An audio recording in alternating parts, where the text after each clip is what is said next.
Ya, salam teman-teman semuanya, selamat datang dan selamat berjumpa lagi di channel ini. Dan pada kesempatan ini teman-teman semuanya, marilah kita sama-sama meluruskan dan menanggapi pemahaman Ustadz yang satu ini. Walaupun dia sudah tua, tetapi otaknya masih encer ya teman-teman ya. Dimana beliau berkata bahwa Alkitab itu tidak semuanya firman Allah, dan firman Allah yang ada di situ hanya tinggal 18% lagi, dan selebihnya adalah tidak asli lagi atau semuanya palsu. Nah teman-teman semuanya, seperti apa cuplikan videonya? Marilah kita tonton video berikut ini.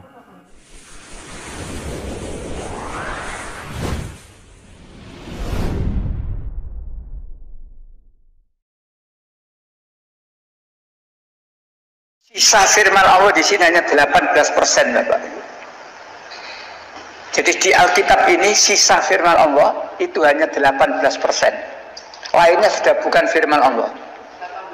Iya, cuma saya kan mikir di tulisan ini, aku ngomong ini gak dibukti. Nah, saya cari. Akhirnya ketemu. Salah satu di bukunya Bu Irene ada. Cuma kurang lengkap. Di bukunya Bu Irene hanya mengatakan Alkitab yang sekarang ini, firman Allah yang ada di Alkitab sekarang ini tidak lebih dari 18%, titik. Nggak ada keterangan apa-apa. Saya tidak puas dengan itu. Kok ini toh? Tidak puas. Saya cari lagi, akhirnya ketemu lagi. Ini. Islam meruntuhkan iman sang pendeta. Jadi judul buku ini Islam meruntuhkan iman sang pendeta. Yahya Waloni. Pendeta yang koreng, mantan pendeta yang koreng ini. Ternyata di sini diterangkan. Jadi tokoh-tokoh Kristen. Jadi yang mengatakan itu bukan Pak Yahya Waloni, enggak. Justru yang mengatakan bahwa Alkitab itu hanya 18% yang wahyu dari Allah itu.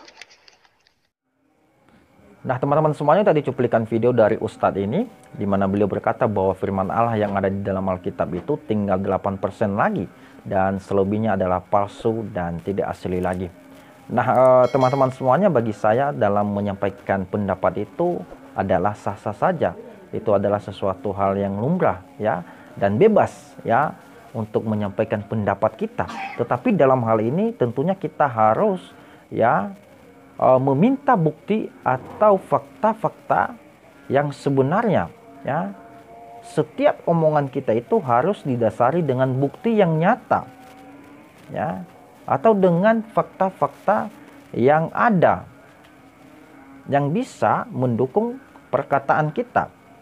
Tetapi kalau saya menilai omongan Ustadz tadi bahwa patokannya adalah buku Yahya Waloni dan bukunya Irene Handono. Nah, apakah buku Irene Handono dan bukunya Yahya Waloni bisa dijadikan satu patokan untuk memastikan bahwa firman Allah yang ada di dalam Alkitab itu asli atau tidak? Tentunya tidak bisa. Ya, atau buku siapapun atau dari profesor misalnya, itu tidak bisa dijadikan satu patokan untuk memastikan apakah firman Allah yang ada di dalam Alkitab itu palsu atau asli ya. Itu tidak bisa dijadikan patokan. Nah teman-teman semuanya, yang pertama adalah Ustadz harus tahu bahwa Alkitab itu tidak diturunkan dari langit ya, berbeda dengan Al-Quran. Kalau Al-Quran itu ya diwahyukan kepada Nabi Muhammad melalui malaikat Jibril di dalam gua. Tetapi Alkitab berbeda. Ya, Alkitab itu ditulis ya, penulis Alkitab itu ada sekitar 40 orang ya, di waktu yang berbeda-beda, dengan bahasa yang berbeda-beda, dengan budaya yang berbeda-beda ya, tetapi isinya semua sama, tidak ada kontradiksi ya. Ya, tidak ada perbedaan ya antara tema yang satu dengan tema yang lain, semuanya selaras dan tidak ada ya perbedaan antara si penulis yang satu dengan si penulis yang lainnya.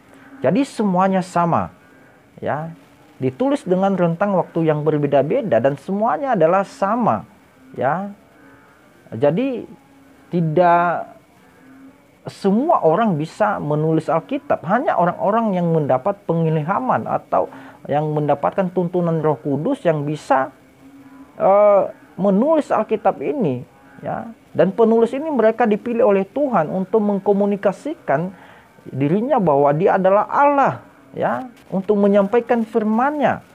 Ya. Jadi tidak serta-merta orang bisa menulis Alkitab ini, tidak, ya, hanya orang-orang pilihan Allah. Nah, yang kedua, dari mana kita tahu bahwa firman Allah yang ada di dalam Alkitab itu adalah benar-benar firman Allah? Adalah berdasarkan firman itu sendiri, apakah dia bermanfaat atau tidak. Di dalam 2 Timotius pasal 3 ayat ke-15 sampai dengan ke-17 berkata begini, ya. Ingatlah juga bahwa dari kecil engkau sudah mengenal kitab suci yang dapat memberi hikmat kepadamu dan menuntun engkau kepada keselamatan oleh iman kepada Yesus Kristus. Ayat ke-16, segala tulisan yang diilhamkan Allah memang bermanfaat, ya. Artinya semua firman Allah yang telah diilhamkan kepada para penulis atau kepada para nabi yang telah dituntun oleh Roh Kudus adalah bermanfaat. Apa manfaatnya?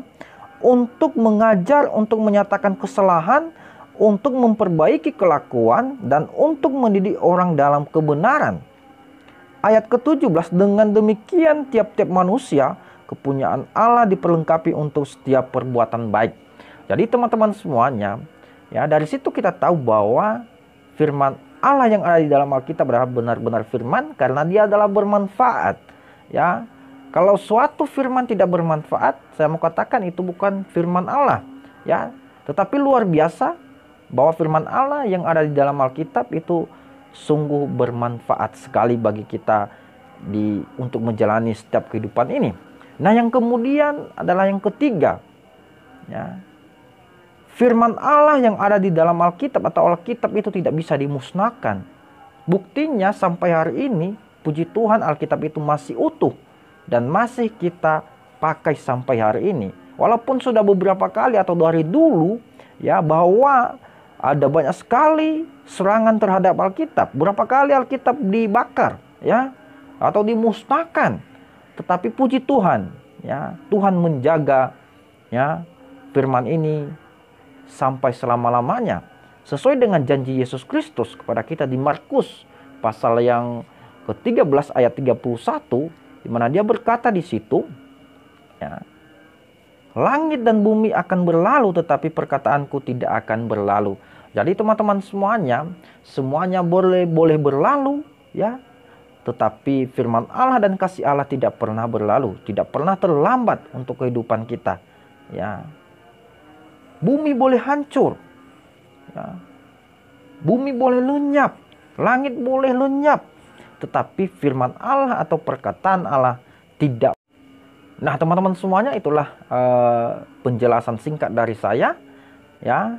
Saya mau katakan bahwa memang betul, ya, Alkitab itu tidak ada yang asli, tetapi kita punya salinan kuno atau yang dinamakan adalah manuskrip, ya. Dan manuskrip tertua kita adalah umur 50 tahun, ya, umur 50 Masehi, dan itu masih, ya, masih muda sekali, ya. Ya, tidak jauh dari umurnya Yesus, ya. Kita tahu bahwa Yesus bangkit naik ke surga di umur ke-33 tahun, ya. Jadi tidak jauh dari umurnya Tuhan kita Yesus Kristus. Jadi teman-teman semuanya, jangan pernah ragu dengan Alkitab ini. Ini benar-benar firman Allah, dan semua apa yang dikatakan oleh Ustadz ini itu semuanya ngawur dan tidak punya data yang valid dan tidak bisa dibuktikan secara sejarah atau dari mana saja, ya. Nah, teman-teman semuanya, terima kasih telah menonton video ini.